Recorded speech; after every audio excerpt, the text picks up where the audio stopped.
Hey guys, welcome back to another episode of the Music Den. I'm your host, Armando Venditti. Hoping you guys are having a good day. And if it's warm like it is here in Edmonton at 31 degrees Celsius, if it's warm, I hope you're keeping cool. If it's cool, I hope you're keeping warm. And above all else, please look after yourselves and one another. I am joined again by Mr. Jim Bricker for this episode. How are you doing, Jim? I'm doing great, Armando. How about you? I'm doing all right. Like I said, trying to keep cool in this heat wave that we're having, but try not to complain. I'm doing all right. Ladies and Good. gentlemen, Jim, along with Bill Schuster, Ken Cheshire, and myself are in the midst of filming for you lovely people a wonderful series, 31 Perfect Albums. We have three more episodes to tape. Those episodes will be coming to you for all of the month of August from the 1st to the 31st. Ergo, the title 31 Perfect Albums. Now, as a bit of a side gig, we're going to be doing a fun episode for you guys. Where this episode is called Going Solo. What Jim and I have done is ranked the, the debut solo albums from the six core members of Genesis. Okay.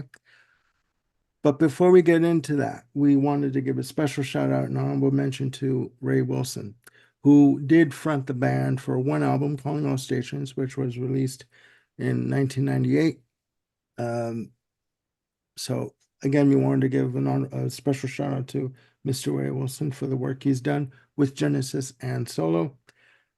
But for the purposes of this episode, as I said, we are going to give you our six albums, favorite albums from the core members of Genesis. So you're looking at Tony Banks, Mike Rutherford, Peter Gabriel, Phil Collins, Steve Hackett, and yes, Mr. Anthony Phillips, who, along with Steve Hackett, has an expansive catalog of solo material, Yes. let's say. It would have been crazy to try to rank all of the albums of all of these core members and just doing the debut. That's a good size chunk to handle. So glad we limited it to that. Yes, by the time we would have finished all of that, men would have been able to give birth naturally. That's how long it would have taken. Okay. Like that's how long it would have, the process would have taken for both of us to do. So we have decided to make it easier for us and more easy for you to digest by ranking the debut albums of the six, I guess you call them the core members of Genesis. So without further ado, I will pass the virtual mic, as is the customs with these episodes. I'll pass it over to Jim, and he'll give us his number six in the All ranking. right. Thank you very much. You're very well. Um, I wasn't really sure what my number six would be, but as I started listening to all the albums and kind of paced them out, it kind of became very clear to me in a surprising way what was kind of like the easiest one to put at number six. Um, Sadly, it's kind of a no contest, but my number six goes to Tony Banks with A Curious Feeling. Pardon me. Um, so for me, um, I guess there were a couple of things that stood out. Um, Normally, I really enjoy Tony's compositions within Genesis, but there's something on this album that just makes me think, well, geez, maybe the oomph and the punch that I get from Tony's tunes have to do with kind of the arranging contributions or just the input from Mike and Phil along the way. Because frankly, a lot of this album just leaves me flat. It's just kind of boring.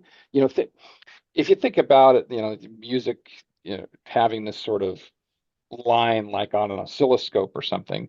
To me, the tunes all kind of bounce around in a very limited bandwidth.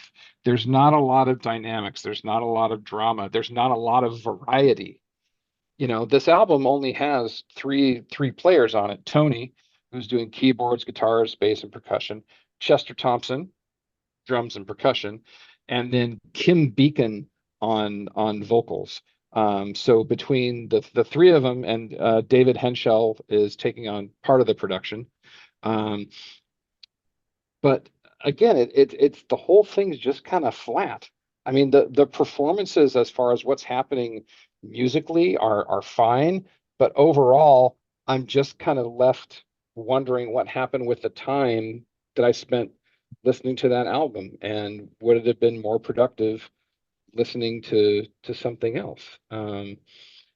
Flat, bland, boring. Again, I long for the kind of oomph that you would get out of like a One for the Vine, or Cul-de-sac, or Me and Sarah Jane. Um, this album just didn't have any of those things. So for me, it goes to the bottom. And like I said, it was surprising to me. I thought I would enjoy it more. I hear you. I And I we don't can know what each other is ranked. And I have this feeling of like, oh no, is a curious feeling Armando's number one? Oh no, what will happen? So no, no, no. And I will stress the fact that, ladies and gentlemen, Jim and I did not talk about our list. This is the first time. It's like a blind date. Okay. pretty much. We have no idea what's gonna happen. Okay. Um, and no, I get what you're saying. My number six, ladies and gentlemen, is A Curious Feeling. Um, Okay. it is. I thought, you know what? I've never listened to this album before. I thought, you know what? Tony Banks, the one of the main songwriters from Genesis, and it's going to be dynamic, and it's going to have a lot of peaks and valleys and left turns and right turns, and it left me flatlined. I mean, like it just it there was no, forgive the stubby fingers here. There was no sort of, it was just sort of level. And Yeah. and I kept thinking, what would Phil Collins' vocals sound on these tracks? What dynamics would he bring? What variety, what flavor, what texture would he bring to these lyrics? And on the opposite side of that coin, what flavor, what texture would Mike Rutherford bring Yeah. as a bass guitar player, and guitar player, sorry, to these tracks? Chester Thompson, fantastic drummer. Aces for I agree with you. Thumbs up for including him. But it's just there's nothing here. Kind of There, vacuous. yeah, there's nothing here. Yeah, and there's not even like a great variety in the kinds of instruments used. There's Yeah, not a wide variety of keyboard sounds. Um, it's just kind of like he was stuck in this mode of, you know, it's it's like there's this place in between, and then there were three and Duke, yeah, and he sort of went to that zone and stayed there the entire time yeah. without thinking more broadly and expansively. And I don't know if David Henschel or the other producer, I forget the name, if they just didn't want to push it, if they're like, whatever you want to do, Tony, that's fine. I don't know. It's curious to me just about how on its own how flat everything was. Nice pun. I Nice pun. It seemed to work. I may not have any others, but I'll just go with that Oh, for now. yeah, no, it's true. You're right. No, yeah. I'm wondering, what is this? I'm sorry. I mean, like, and Phil Collins has said in an interview how um, that people seem to discredit or discount or um, not realize the contributions that Tony Banks has made to the Genesis material. But listening to to this album, I'm wondering, and maybe you can shed some light too. Maybe you have the same thought.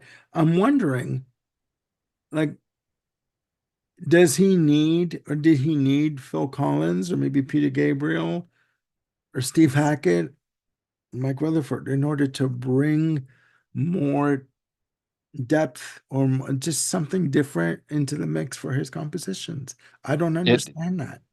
it would seem so based on the evidence of here, it's either that he really needs that kind of, sounding board and collaborative work that he can do with other members, even if he brings in something fully formed, like I was saying, One for the Vine, Me and Sarah Jane, Yeah, Cul-de-sac.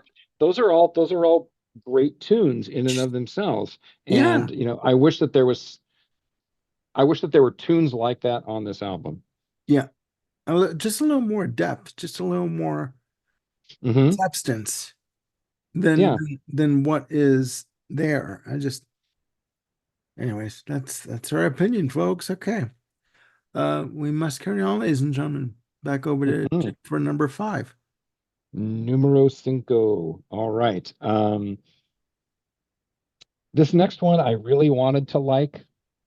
I really wanted to like it more than I did, but I guess can't say that I did. And that is Steve Hackett's Voyage of the Acolyte. Excuse me. Okay. Um, yeah, so what is it about this? So let's start with the good things. I think that Hands of the Priestess, you know, the two-parter there, it's nice. It sounds very Wyndham Hill like, and I don't mean that in a pejorative sense because there's a lot of the Wyndham Hill stuff has a really good feel and substance to it. There's some that's vacuous. This is not in that category. So to me, putting something in a Wyndham Hill category connotes a feeling, um, kind of like an emotional connection, and I think he does a good job with that here.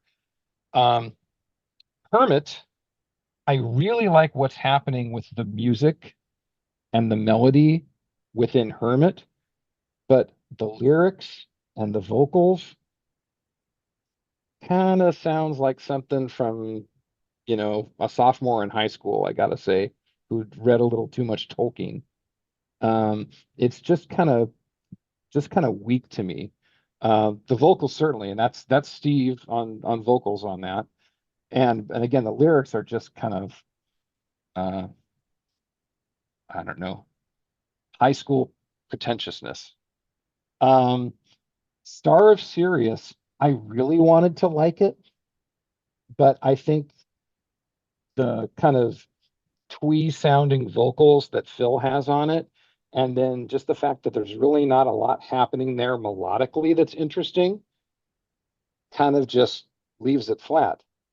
And everything else on the album, Ace of Wands, Tower Struck Down, Shadow of the Hierophant, um, I just can't connect to him. Ace of Wands that starts out the album is frenetic and disjointed, and I like me some frenetic and disjointed music at times. Frank Zappa, John Zorn, I was gonna but say even Frank Zappa. yeah, but even within that disjointedness, there's a cohesion to like how Zappa and Zorn put things together. Yeah. This just feels like various themes that were pasted together, where it's like I think these will work together, but they really don't. And I don't know what it is since I do not know about music theory. I'm not a musician. I can't explain what it is to me that kind of leaves me going, but You're they doing just pretty don't good. they just don't work together for me. Um, a tower struck down, the whole main melody just is like a big meh. I mean, it's very Apocalypse in 9/8 in kind of how it's structured in portions, even though it's in 11/8, but it just kind of has that same sort of, you know, driving rhythmic pulse. That's, a huge part of what makes that portion of Supper's Ready so great. And Shadow of the Hierophant, it's very, very long. It's very redundant. And again, I kept waiting for something more to happen. I mean, um, Hackett's guitar playing is great. I am not knocking his performance. I think Hierophant is the one. To me, it's a standout performance on the whole album, but it just can't carry it. I need me something Mo in my tunes for me to just kind of connect to. I can't You just need sort of something, Mo? Is that what you I just need said? something Mo. Okay. I can't just kind of All right. Ladies and it just gentlemen, doesn't he needs stand on the something, Mo. shadow of it just can't stand on the strength of the guitar work alone for me. Okay. Okay. All right. Fair enough. No, It's one man's opinion. no, exactly. Exactly. All right. No, it's interesting. Cool. All right. Um, my number five, ladies and gentlemen, we must carry on, even though he needs something more. Anyway, um, my number five is Small Creeps Day from Mike Rutherford, released in 1980. Um, it's got to be said too that these two solo albums that came out from Tony Banks and Mike Rutherford at the time, they had finished a tour for, and then they were three. Phil Collins' marriage was breaking up, his first marriage. He decided to relocate to Vancouver to be with his wife. He had said to the other two, if we can exist with me being in Vancouver, fine. If not, then I'm out and I have to move on because his marriage was important to him. And the two members, Banks and Rutherford, said, hold on a second, just go on, go look after yourself. We're going to work on some solo stuff. When you come back, see where you are, and we'll get back together. You don't need to leave the band. We don't want you to leave the band. So, long story short, too late, I know, but it's my channel. We're going to carry on here, folks, guys. He came back. Tony and Mike were fully ensconced in their solo projects, and he started to work on what would eventually become the music for Face Value. So coming back up to speed here with Small Creeps Day, released in 1980. Yeah, um, I do like it better than A Curious Feeling. It's got to be said that this album, the sides were reversed. So you in Yeah. the US, you had the Small Creeps Day Suite on side two, as opposed to, I believe, as opposed to side one, or if it was the other way around. No, I think that's right. The original LP had the suite as side A and the Okay, yeah, five other songs as side B. So yeah. yeah. Um, yeah. I'm sorry.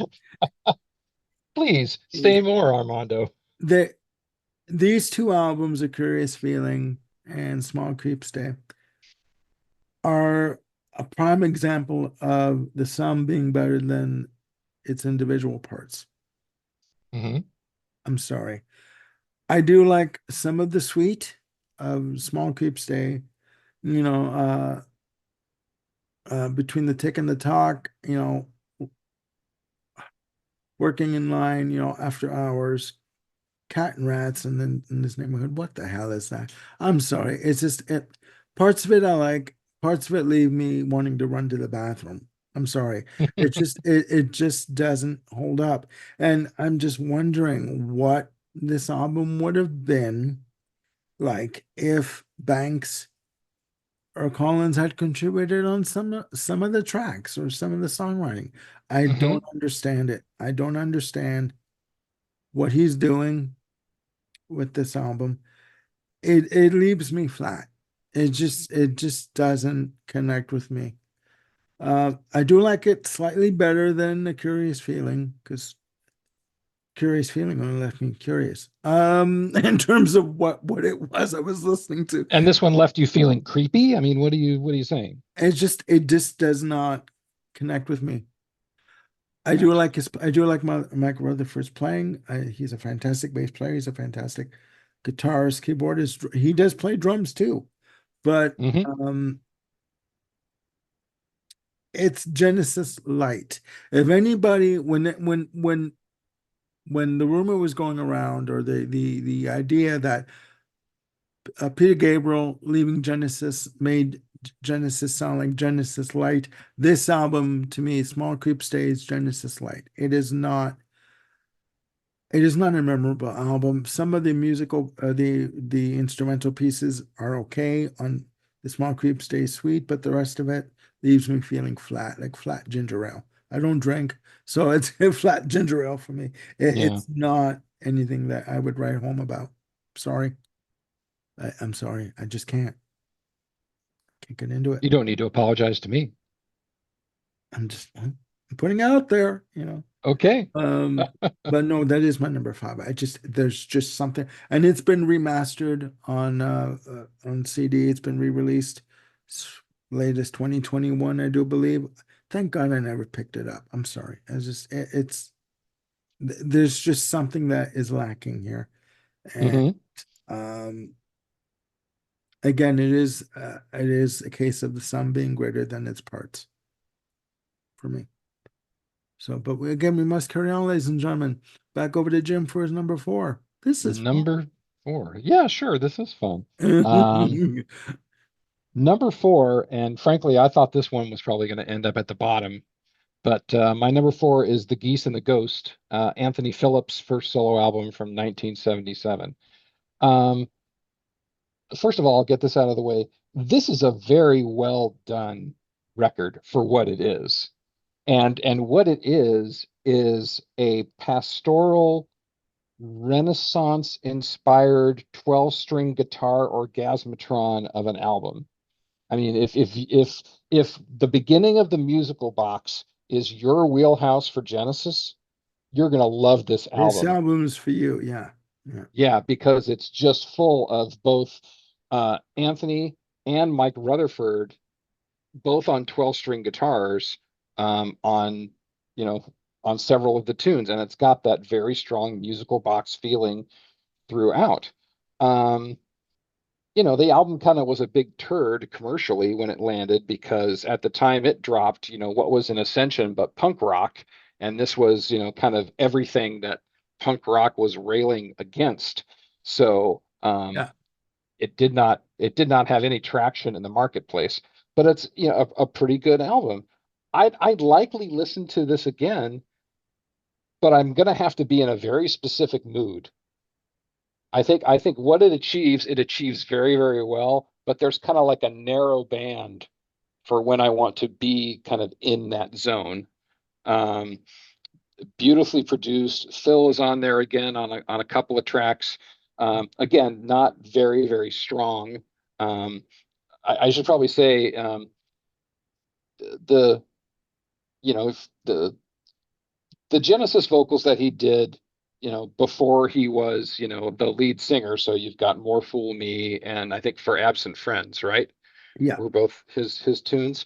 Yeah. So they're sonically kind of in that wheelhouse. It's just Mhm. very, I said twee before, I'll say it again. They're very twee sounding vocals. There's not a lot of power in there. Even something like Ripples, his voice has matured to a place where he can be quiet, but yet there's more of a command and more of a confidence there that I think is just lacking in the vocals that he has on both Hackett's album and then this one with Phillips. Um, so again, it's very well done, even despite the vocals.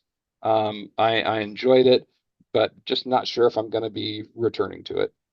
Okay. Or I should be more specific. If I'm returning to it, I've got to be in the mood for that kind of thing. And that's valid. I mean, that is Yeah, very valid. There are certain albums that, as much as you like them, you need to be in a certain frame of mind in order to sit through them and enjoy them as for what they are. You know what I mean? yeah, yeah, Um, if I'm in a dance mood, I am not putting this album on. If I want to like just sort of sit there and listen to good melodic uh, vocals and a good hook, this is not the album for me to listen to. I'm sorry.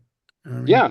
And even within a single artist catalog, you've got different albums like that. It's like if I'm in the mood to hear Peter Gabriel, what kind of Peter Gabriel do I want to listen to? Yeah, do you, Something like Security, yeah, or something like, you know, IO. Where am I on that, yeah, yeah, spectrum? yeah, because yeah, he does run the gamut in terms of speaking of Peter Gabriel. But no, no, no. you know what, ladies and gentlemen, I'm going to say this: all points are valid, right? All opinions are valid, and no, you have a very valid point. Um, I'm just going to say that I find it very interesting how in the two albums, the Voyage of the Acolyte and uh, the Geese and the Ghost, how both Rutherford and Collins are involved in these projects. So I mean, like, uh, Hmm. I'm just wondering what it would have been like had they maybe were able to contribute more or willing to contribute more Right. um, to these projects. I mean, you don't know. I mean, it could have been a case of both Phillips and Hackett saying, you know what, no, this is mine. This is my project. Yes, please come help me. But the Uh-huh. sole decision stays with me. I make the final cut, the final say on everything. Sure. So it just begs the question, right? You know, there are questions everywhere here, ladies and gentlemen, believe Yes, me. yes, there are. Yes. We must carry on, ladies and gentlemen. My number four, and I'm going to get shot for this selection. Um, Peter Gabriel, Car from '77, produced by Bob Ezrin. Again, his first foray out into, after leaving Genesis, taking a year off to be with his family, and then deciding to go ahead and meet with Ezrin and decide to work together. Stellar album, fantastic. You've got, the prog-esque of, Moribond the Burgermeister. Um, you've got the folk sensibility and exquisite Salisbury Hill with It's a acoustic classic. guitar. I mean, I hear the song and I cry because of the mellotron and the sentiment behind the song. This is me in that song. I'm that character wanting to take off and find my home and go back to where you know what I mean? And I think Yeah. we've all felt that way at some point. Modern Love is another second single from the album. The Barbershop Quartet, pastiche of Excuse Me, you know, uh fantastic. It's great. Humdrum is another good one. Hmm. Uh Waiting for the Big One, famous last words, no pun intended. Is another, good track, it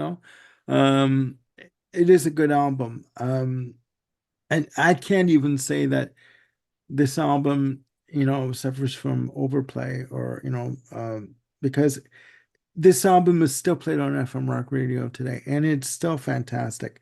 Oh yeah, yeah. Um, and I just think at this point, he was still obviously he was trying to find his way.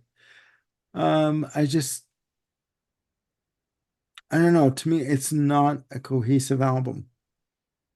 Yeah, if I might, well, so Peter Gabriel's first solo album is my number three. So I'm going to talk about it right after you. So I'll just jump in now where it Go ahead. seems kind of logical. Go Um, ahead. there's an incredible amount of variety on this album, and I Yes. think maybe a little too much. Yes. It's kind of a kitchen sink record where he's got all these different styles that he's trying, and that's great that it's creative in that way. But not everything works for me. And I think that might just be a case of him trying to be too broad and kind of staking a claim to his own identity. Yeah. I mean, and just quick and you know what, you and I piggyback off one another so great in these shows, so I'm just gonna add this part in Please. too. I mean, and it's gonna, and I'll give the floor back to you. I'll defer to you. Um, he's got some fantastic backup on this album. You've got Robert Fripp, you've got Tony Levin, Mr. Chapman Stick. You know what I mean? Like amazing, Yeah. amazing. And the fact that he worked with Bob Ezrin, who had just come off working with Alice Cooper and Kiss doing Destroyer. Won't hold that against him, but that's another issue altogether. With the exception of Beth. I love Beth. Anyways, yeah, there. where are you going in the direction for the Right. album? Um, Again, Salisbury Hill, classic. And if you guys out there, and you too, Jim, I don't know if you know this, but the band Saga does a cover of Salisbury Hill. If you No, I can haven't heard that. if you can hear this version with Michael Sadler on vocals, pick it up, listen to it. It is Okay. amazing. It is amazing. I'm with you, and again, I'll defer back to you. I do believe that this album suffers from too much of a divergence in terms of like, okay, I'm going down this avenue. Okay, I'm going to go down. Now I'm going to go left. I'm going to go right. Where are you going? You know what I mean? Yeah. And it's just like, we okay, we're done. You're like, oh my God. It is good though, but it's Hmm. oh It's in the middle. yeah, It's in the 3-4, territory and for it's us. in the middle for a reason. Right? Exactly. Yeah. I mean, I'm not I sure if I would seek this album out again, but to me it's a better album than The Geese and the Ghost. And I think that's just because, I have to be in a very specific place if I want to hear The Geese and the Ghost. But for Peter Gabriel one, I could, if I wanted to, go back and listen to it because it meets almost any need. And again, that's its problem. It meets every musical need, and it's just too much. yeah. The only other comment I'll make is that um, the the version of Here Comes the Flood that's on here suffers from overproduction, especially when you compare it to the version that was released on Robert Fripp's Exposure, where it's just pretty much Peter on the piano, Fripp on the guitar, and Eno on kind of synth loops behind it. It's very understated, but the understatement and kind of the sorrow and the longing and the mournfulness is what gives it its power.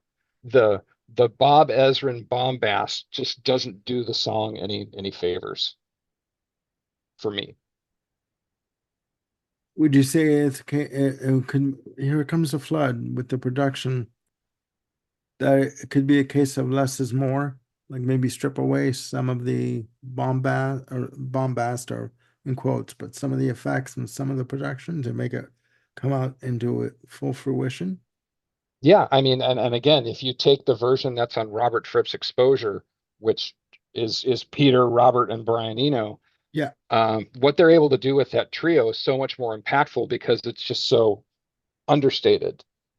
yeah, yeah. So Also, yeah, there's definitely a less is more thing for this particular tune. yeah. I just want to ask you too, would you say the sound is in terms of the drums, like, would you say it's a bit muddy? Like, That didn't stand out to me positively or negatively, so I don't recall. oh, okay, okay, well, okay, okay. All right. No, no, fair enough. Fair enough. So you've given your number three. Yes. So I'm gonna get shot for this one too, ladies and gentlemen, metaphorically, of course.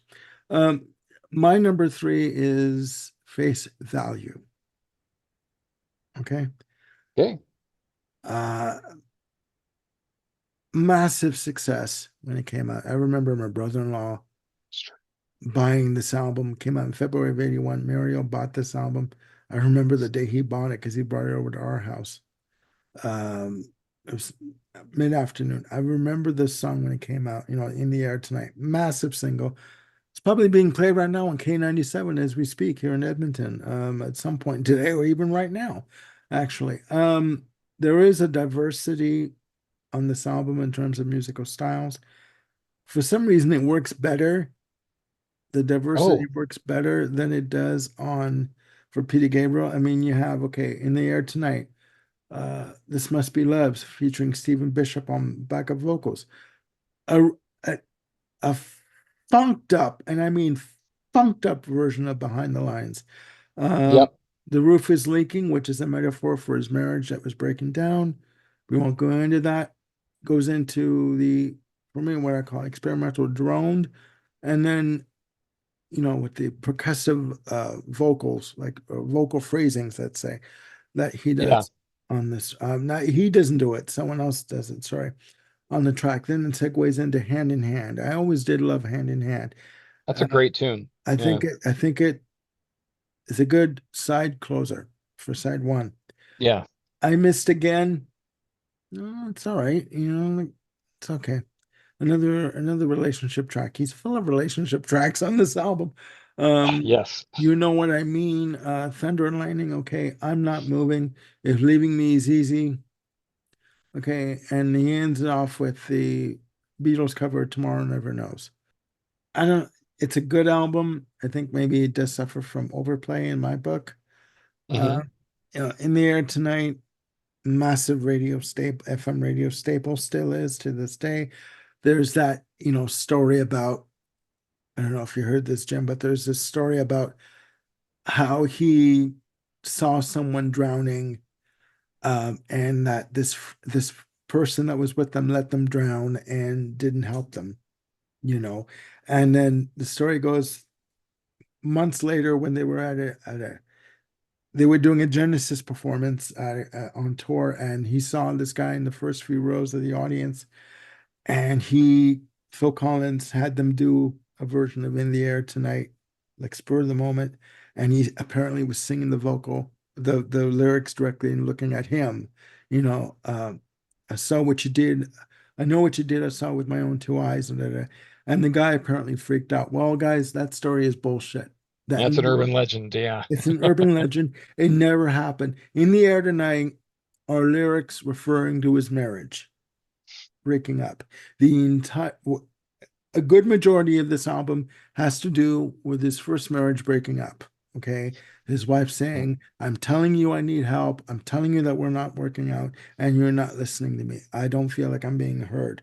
That's what it has to do with. It has nothing to do with the urban legend about this guy. Please Yeah. believe that. Even Phil Collins has said that story is bullshit.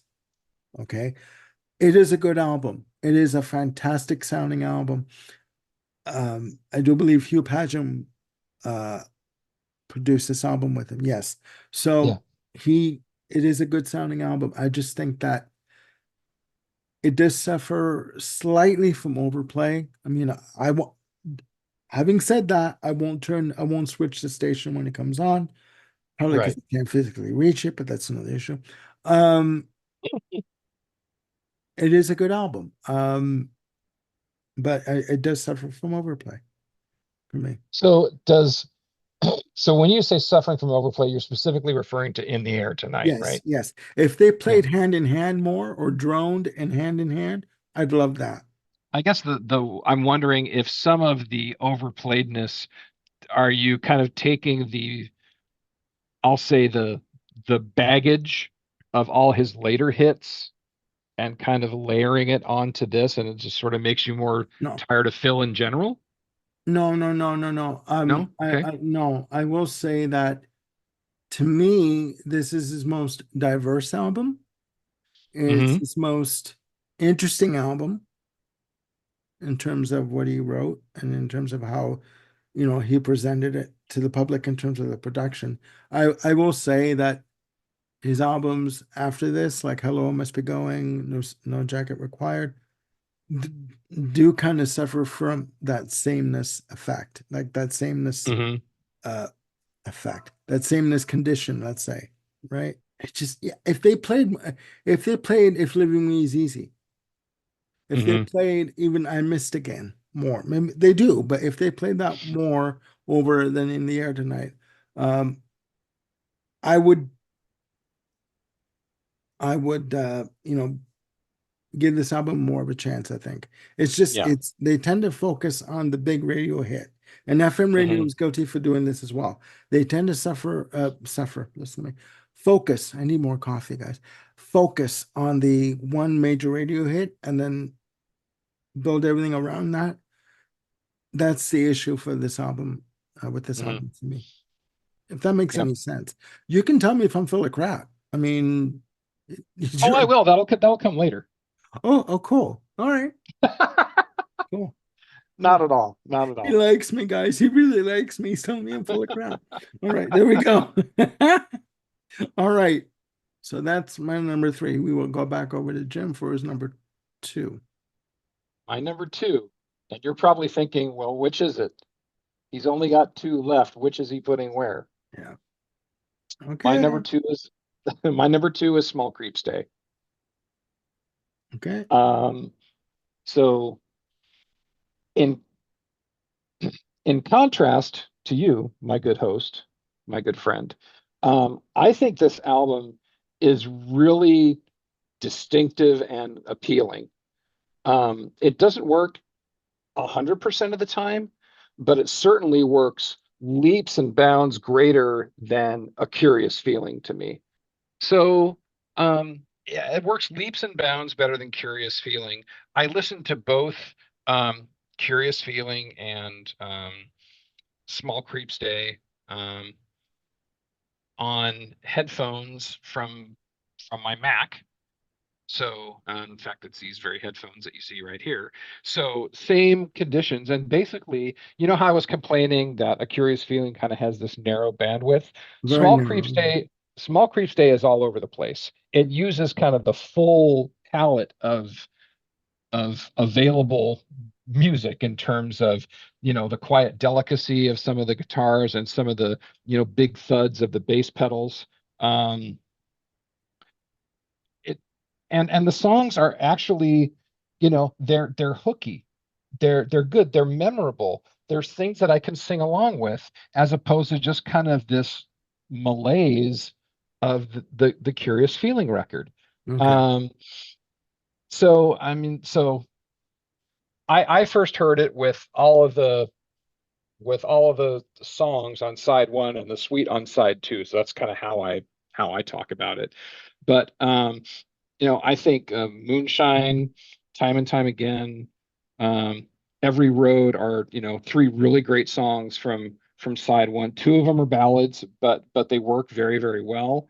Um, Romani I'll say it's a Genesis-like tune, but but it's also Genesis light. It doesn't quite, you know, It hit all doesn't the pack, notes that it doesn't pack that punch. it doesn't pack the punch, but that's not for lack of trying, because there's two secret weapons that this album has. One is the drummer Simon Phillips, who is a monster drummer. Yes, You know, it definitely. he's definitely more flashy than Phil, but yet he does that role very, very well. So it's kind of like, all right, it's a flashier Phil, but it's still in that wheelhouse, if you know what I mean. I would say it sounds Simon Phillips does a better Phil Collins than Chester Thompson did on A Curious Feeling. Mm. And there are probably Simon Phillips people out there who want to hit me, who say, "Oh, he's doing a better Phil." I know he's doing his own sound. I'm not trying to make him say his only job was to be a Phil Collins clone. That's not it at all. Mm-hmm. Simon Phillips is a fantastic drummer, Mm-hmm. and this album is a good showcase for that. The other secret weapon this album has is the vocalist, Noel McCalla, who was actually one of the guys who auditioned to take over for Peter Gabriel during the Trick of the Tail phase. Um, Very soulful, very, you know, very powerful when it needs to be, but also can be understated and gentle as the tune requires. He Yeah. can handle a melody really, really well. And again, something that Curious Feeling completely lacked was a vocalist that could really deliver the tunes, convincingly. Um, So those are two things that really stand out. Also, the production on here, I should mention, again by David Henschel, who was, also behind the boards on A Curious Feeling. But to me, he does a much better job. And that's, again, Curious Feeling, Small Creeps Day. It's just one occupies this bandwidth of sound, and the other one is all over the place. Mm-hmm. So it's odd that um, Henschel was kind of behind the boards for those two records. So that must, to me, that kind of points to Tony Banks being, the commandant of his album and saying how he wants to have it sound. So maybe it just speaks more to the um, the ears of Rutherford versus Banks, or maybe it was just time. I mean, this was released in '80s. Curious Feeling was '79. Could Henschel have gotten that much better in X months time? Who No, knows? I agree with you. I think it had to do with, Tony Banks saying, okay, this is what I want to do. This is the type of music I want to make. This is it. This is what I'm going for. Let's not Yep, go into this box. right. And if flat is what you're going for, get a curious feeling. There you go. Yeah, Yeah, absolutely. um, I And do then agree with you. um the last 2 points, overnight job on side one. It's a meh, that's the one tune on side one that I'm not really nuts about.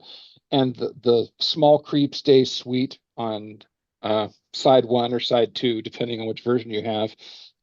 There's a bit of redundancy in there. After hours and small creep alone are very, very similar. And you could have excised one and probably would have been fine Yeah. with, telling the story. Mm. Um, but yeah, I really, really like this record. And maybe that just speaks more to the weakness of the four albums beneath it, because a Curious Feeling and Voyage of the Acolyte to me are just were big strikeouts. Geese and the Ghost, you got to be in a very specific place to like it, but it's great in what it does.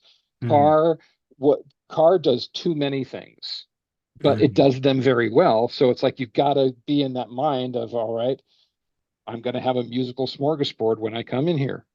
Mhm. And so Okay. maybe it's just that compared to those other four, this one rises above it, to me. Yeah. No, I hear exactly what you're saying. I hear exactly what you're saying. And there's a question I want to ask you before I give you my number two. I'll leave you in anticipation here for my number two. Um, yes, your heart's fluttering. Better get that checked out. Yeah.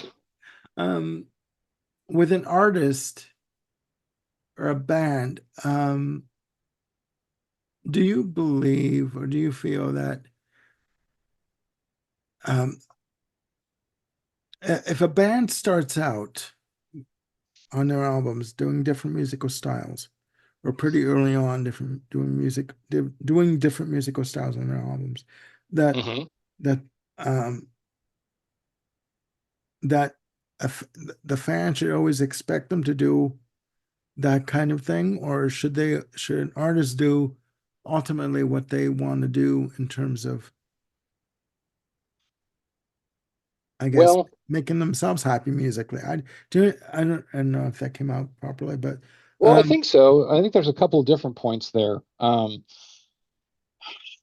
Wow. Okay, so if you've got a so you're a big fan of the Tea Party, okay, and the Tea Party has a very, very distinctive sound, and it just got more and more distinctive and cohesive and sort of trademarked as they went through their albums. Now, if for their fourth album, they all of a sudden did something like Geese and the Ghost, that would be such a radical turn that I think an audience, a listener of the band would go like, "What the heck is going on here?" mhm, So for the, and I guess I make the point there is like they've been led to expect a certain thing from the Tea Party, and if they had delivered something like a Geese and the Ghost, I think that's where a fan could be justifiably irked. Now, having said that, I know that expectation can be a prison, to quote Robert Fripp, where mhm. if you go in only thinking you're going to get something that's A, B, and C, and you get, D, whose fault really is that? But I think it depends on how radical the departure is.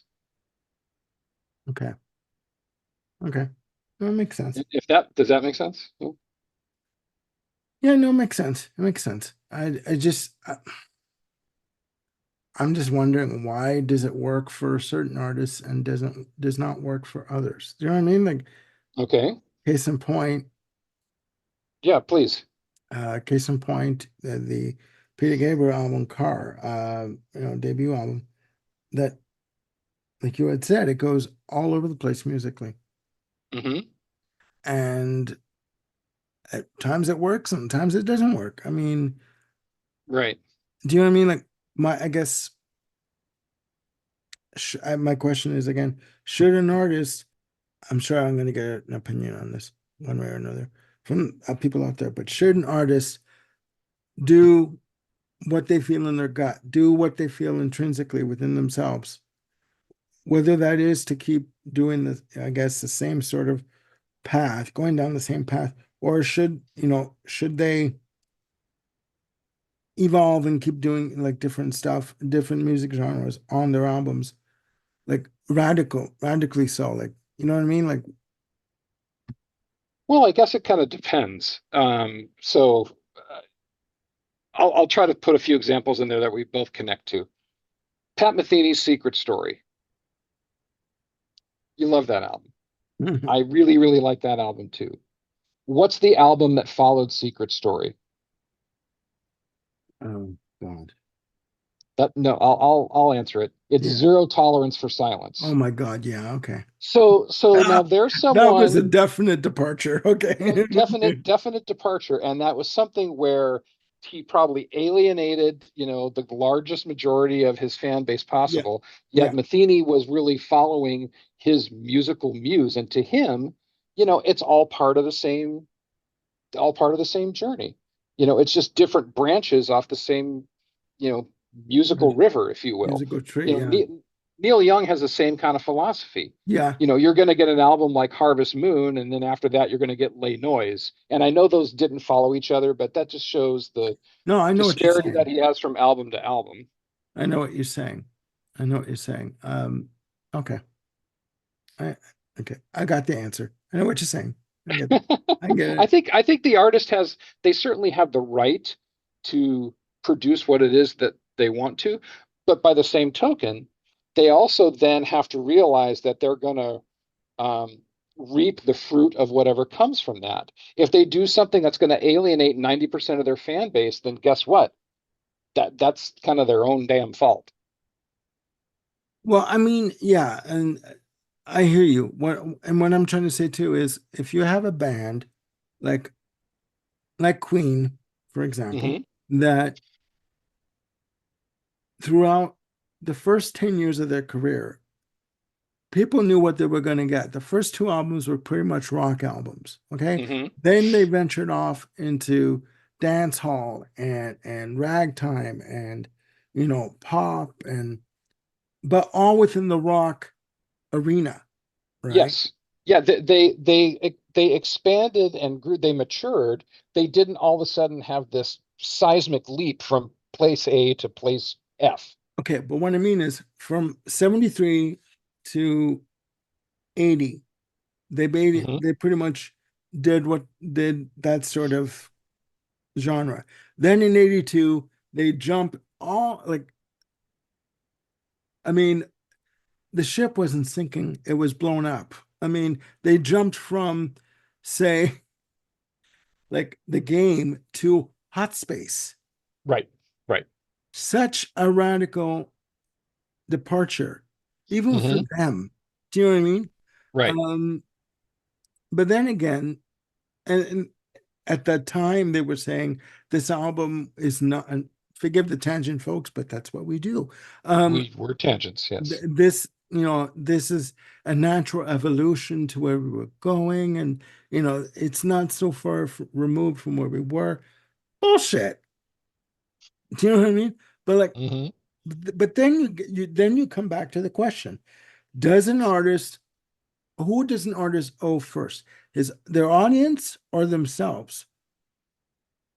Like, can an artist expect a fan like myself or yourself to stay with them the entire breadth of their run, the entire run, like time that they're recording new material, or is it natural for them to expect that a fan is not going to like every single album that they put out? I would think it's more natural than not because just as artists grow and mature and change, so do people, and Mm, their tastes grow and morph and change and whatnot. Um, yeah, I mean, I don't mean to pick on the Tea Party, but again, from the three albums that I've heard, it seems like they're not so much they're like small steps forward in the evolution of their sound.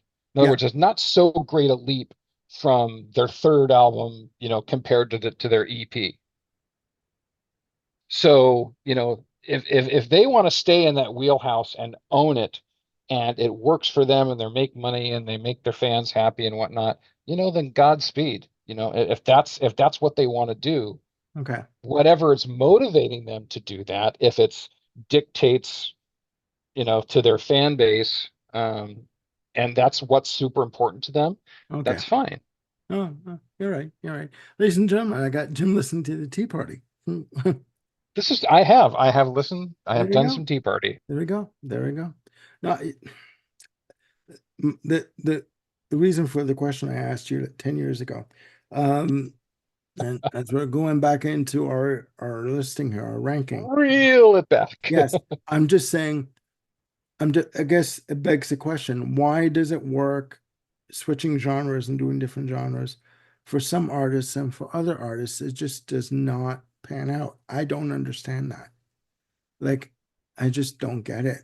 Well, so you had the example. I know you were talking about like Peter Gabriel's Car, and I think that's where you're saying like there's many different genres Yeah, within the album. yeah, And I don't know of an album off the top of my head that kind of jumps all over the place within the same album like this one does.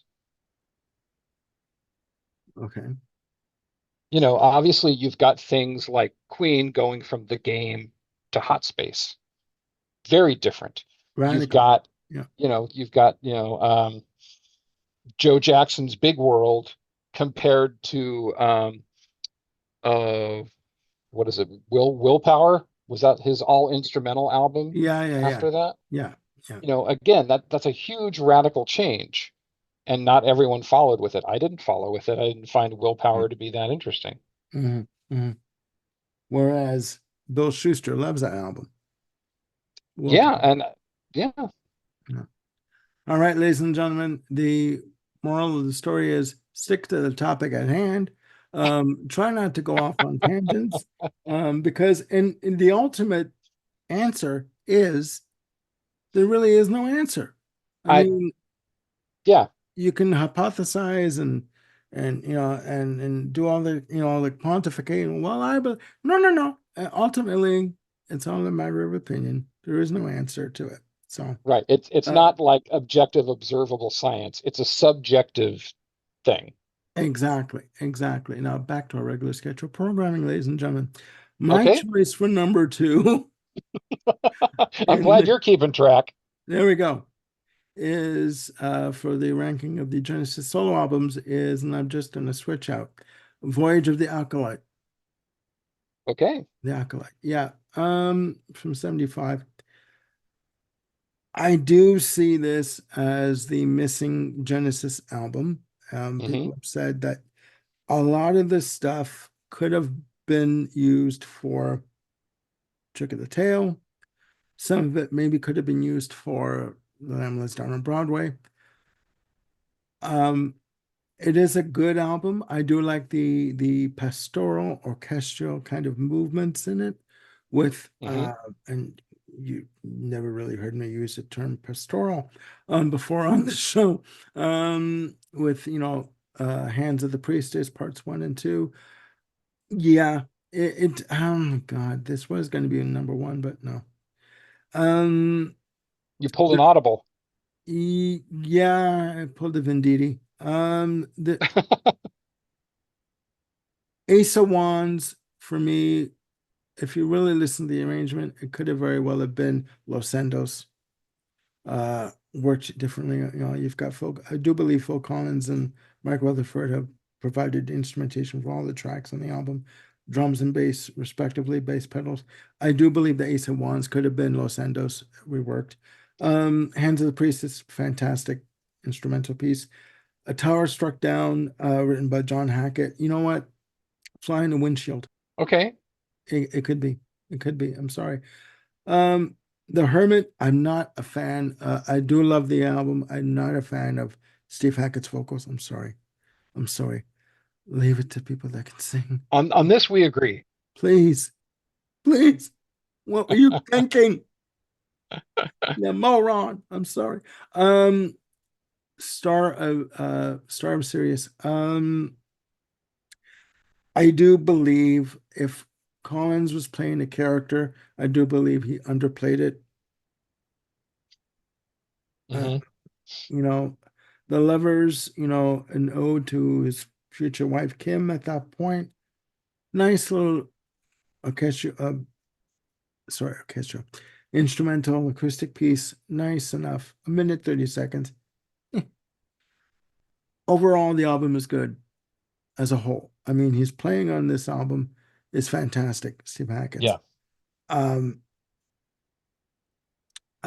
I do believe the more I hear it, the more I think it is more it is stronger than a curious feeling. Believe me, leaps and bounds. Okay. And if only Banks would let Hackett contribute more to the Genesis albums, who in the hell knows what they could have been? Yeah. Do you know what I mean? Yeah, absolutely. Uh, Shadow of the Hierophant. I mean, you think the 11-minute 41-second version is long. There's a 17-minute version of on the remastered reissue edition of it. 17 minutes, ladies and gentlemen. No. To quote Amy Winehouse, no, no, no. No rehab, no nothing. I'm sorry. I mean, it's good. Uh Sally Ofield's vocals on this are haunting in some spots. Hmm. She's really strong, but I just think maybe it could have been cut down to like 9 minutes or something. You know what I mean? Yeah. Okay. Yeah. Some passages are repetitive.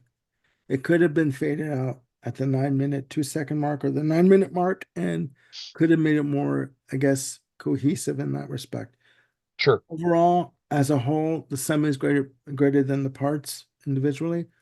As an album, I think it's good. It is indeed the Missing Genesis album, which is why it's number 2 for me.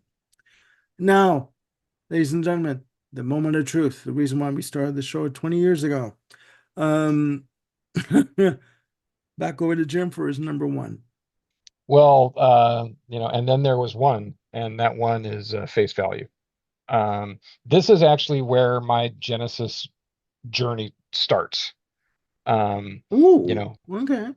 well, I had heard Follow You, Follow Me on the radio. I had heard Misunderstanding on the radio. Wasn't, moved enough by either of those to check out the albums. But when I heard, you know, In the Air Tonight, that I was definitely going to check out. And, I did, and it's absolutely fantastic. I mean, this is it's the most heartfelt of the 6 albums that we've talked about. And I mean that just in terms of like emotional depth coming through the lyrics. There's not a bunch of, poncy, airy fairy, spinal tappy, proggy things going on here. I mean, these are just heartfelt songs. And again, given the tumult of a divorce that he was going through, it would seem proper that from that tumult, these things would emerge. He Mhm. also happened to be, you know, beginning to fall in love again when that happened. That's why you have, This Must Be Love. Um, it's like the one bright spot on this album. Um, this is the first version of Behind the Lines I ever heard. And the reason why it's got this funked up version is that Phil said that when they were playing Duke tracks back in the studio, when they would play it at like 1.5 speed, Behind the Lines, he was saying kind of had like a Jackson 5 groove to it. And he wanted to capitalize on that. Mm. And, that's how it ended up on this album. Mhm. I think side one of this album is just absolutely perfect. In fact, this was a contender for about 2 minutes, for my choices for 31 perfect albums until we got to like I'm Not Moving on side two. For me, that's the one track where it's like a swing and a miss. You just didn't, it's a giant whiff on that song. Hmm. Um, if Leaving Me Is Easy is just such a tear my heart out and throw it on the floor and stomp on it tune, it's just so, so well done. And the Beatles cover on here, I don't think it's sacrilegious. I think he did, a pretty good job of translating You're right. that kind of psychedelic feel to You're right. things. You're right. Um, I missed again. That kind of became the playbook for No Reply at All and Paper Late, but it's fine. It's just a fantastic upbeat tune. Hmm. Um, Yeah. in fact, I think when this was originally released to R&B or black radio stations back in the day, it was double billed as Phil Collins with the Earth, Wind and Fire horns, Yeah. and it got Yeah. and it got a lot of play on the air because of that. Hmm. Um, yeah, I mean, I'm trying to be objective about this album because but it's hard because there's so much about music that is subjective, and like I said, this was my entry point into the world of Collins and Genesis, and really from like 81 through 85. I mean, Genesis was my band, and that's where I explored the back catalog. And so there's a huge connection, emotional connection that I have to Genesis that comes from this album. It all kind of starts here. It's like I got this it. is where this is where to put the blame. Um, and then it fell apart with No Jacket Required, and then was just, died on the operating table with Invisible Touch. But that's another video or three. Um, Or four. Go on. or four. Yeah. Mhm. Yeah, it's overall the strongest. There is a musical variety that's on this album, but yet it's not all over the place like Car is. Mhm. The flow of things from like Roof is Leaking to Droned to Hand in Hand. Yeah, there's a cohesion on this album. Yeah.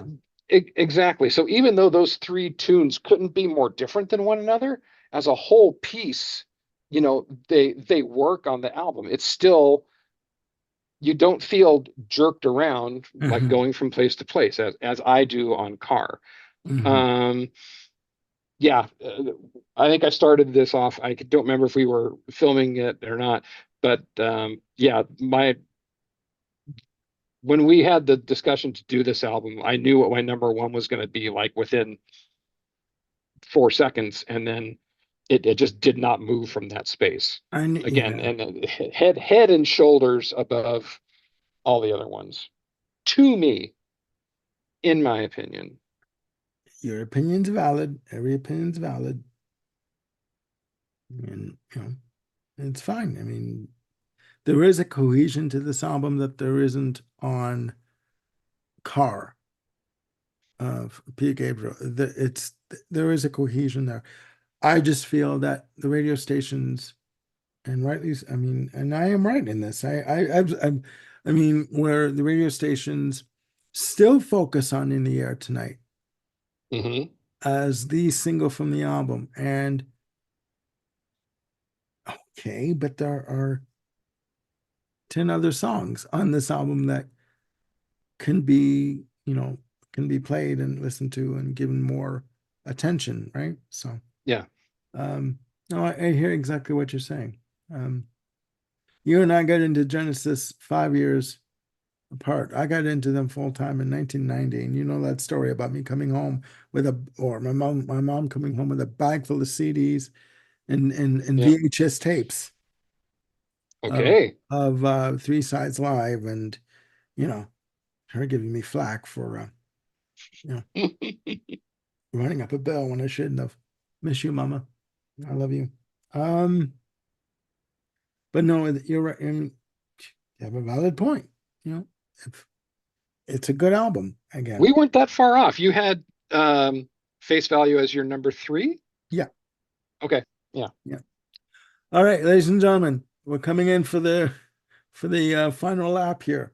My number one from the show that was started 30 years ago is, wait for it, Liberace's Greatest Hits. Mm, No. My brother George is not here. Um, Anthony Phillips, The Geese and the Ghost from 77.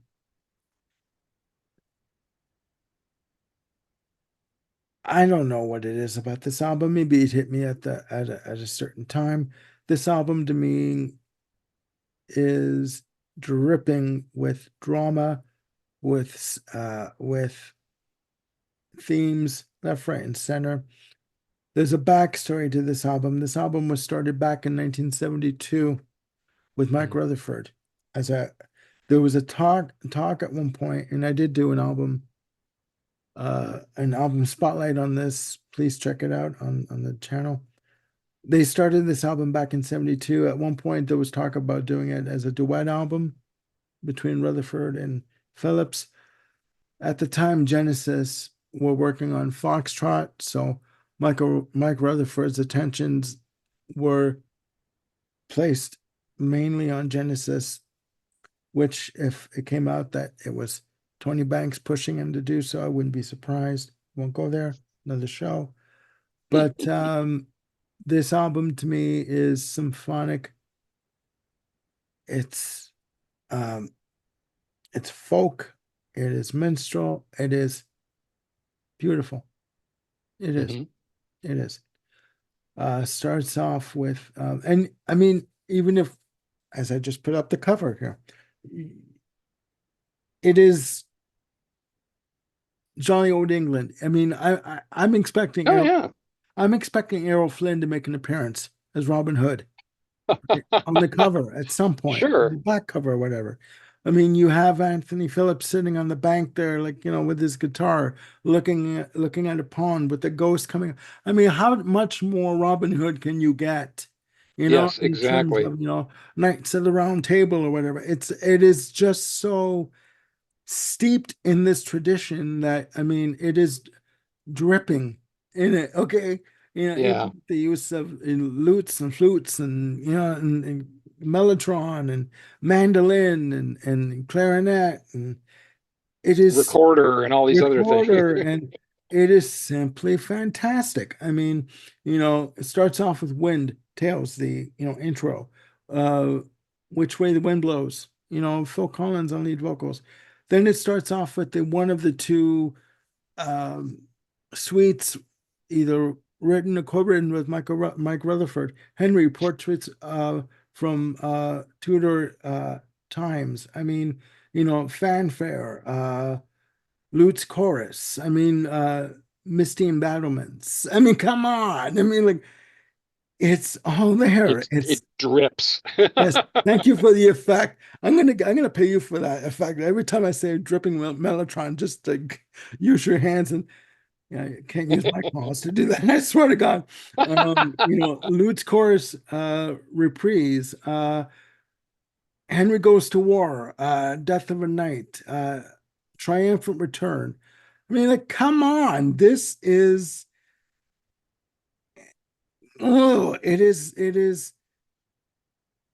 is a symphonic masterpiece to me. Um, it's and it ends with, God If I Saw Her Now, which with Phil Collins on lead vocals, and it talks Mhm. about, the warrior coming back from war and mm, reuniting with his girlfriend or his wife and only thinking about his love back in the war. Like, thinking, gee, if I saw her now, what would my wife do? How many places would she bury my body, kind of a thing, if she knew what I had done, right? And his wife knows. She's like, okay, he's thinking of somebody else. What do I do here? I'm gonna leave him. I'm gone. And side two starts off with the, you know, Chinese mushroom cloud, then the the second suite title track, The Geese and the Ghost Parts 1 and 2. And you also have cannons going off, in the first part of the As album. you Like, do. yes, it is drama. It is symphonic. It is melodramatic. It is rock.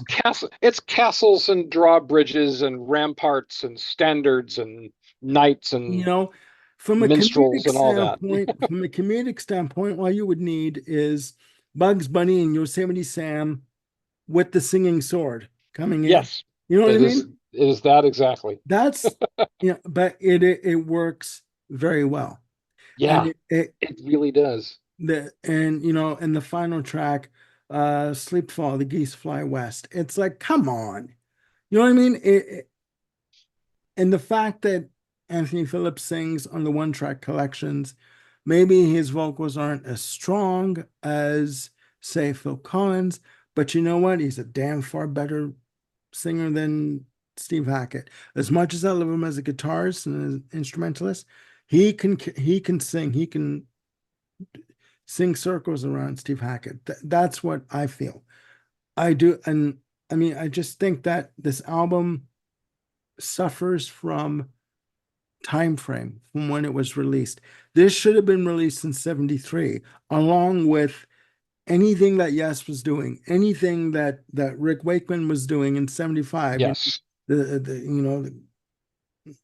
Oh my God. Anything. I mean, this would have worked. If it was released in anywhere from 72 to 75, it would have been a banger. Okay. That is Yeah. the problem with these albums. Sometimes they're recorded and the record companies feel, well, maybe, you know, the time isn't right. We don't Yeah. feel that there's a proper audience for this. Right. When is the time going to be right? I mean, I think for this album, um, if it was passed up by Charisma, I think Charisma or whatever company, you know, I think they lost an opportunity. There's a window of Hmm. time that albums should be released when they're ready to when they're finished and ready to be released. Otherwise, you lose that opportunity, Right. and that is what this album suffers from, the loss of opportunity at the time. Sure. And who knows what he could have done with it? Hmm. Yeah. Who knows?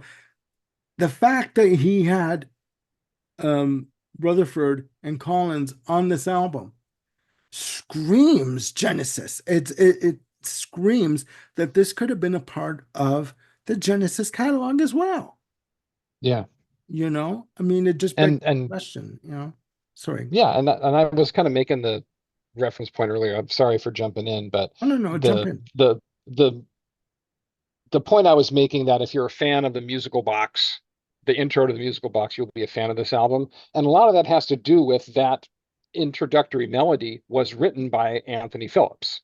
So even though he wasn't in the band at that point, that whole beginning phrase is Phillips' work, and they just took it and used it after he had left. There's that connection. There's that thread. You Yeah. know what I mean? But Yeah, there's all kinds of um amazing opportunities that you could fantasize about making a Genesis album from pieces of all of these. I think there yeah, are there's probably even bits and pieces from A Curious Feeling that, if excised and given better arrangements and whatnot, could work within a Genesis context, but hard to know. I mean, not to be cruel, I do not mean to be cruel, but compared to The Geese and the Ghost, oh my God, A Curious Feeling just limps along. There's nothing to it.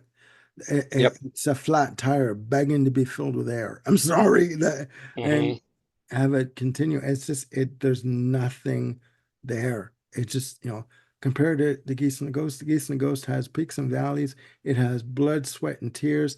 It has a life to it that should have been explored more, Hmm.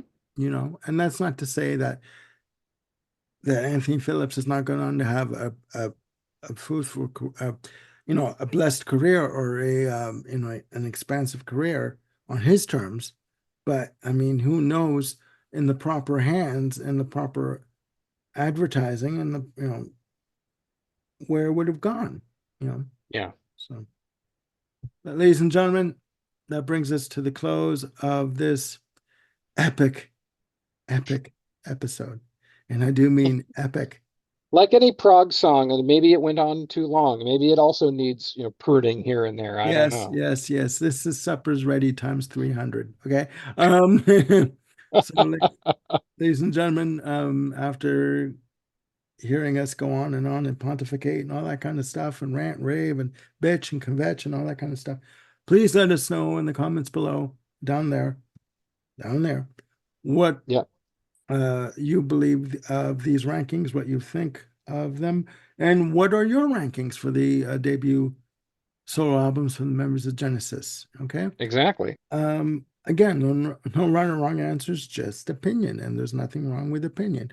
I sincerely want to thank Jim Bricker for joining me on this wonderful journey, and it has been a journey um, of talking about Genesis solo albums. Again, please click like and subscribe and hit the notification bell to keep yourselves on top of any new content that I've got coming up. As I said at the top of the show about 40 years ago, um, Jim, Bill Schuster, and Ken Cheshire and myself are in the midst of recording a series for you guys, 31 perfect albums, perfect top to bottom, all killer, no filler. They're going to be airing from August 1st to August 31st, hence the name 31 Perfect Albums. And we hope you guys tune in for that because it's been a blast to film. I've loved being a part of this. And I have to. and we hope you love it as well. All right. So for Mr. Jim Bricker, I am Armando Venditti signing off. Please look after yourselves. Again, it's bloody hot here in Edmonton. If it is 30 degrees plus where you are and you need to keep cool, please keep cool. Please look after yourselves because it's pretty bad. You don't need to get a heat stroke and if it's cool where you are, on the reverse side of that, please keep warm. Snuggle up in the blanket, watch this, because after looking at the clock here, yeah, this is a mini movie. Anyways, uh, look after yourselves, and we'll see you soon with another video. Bye for now.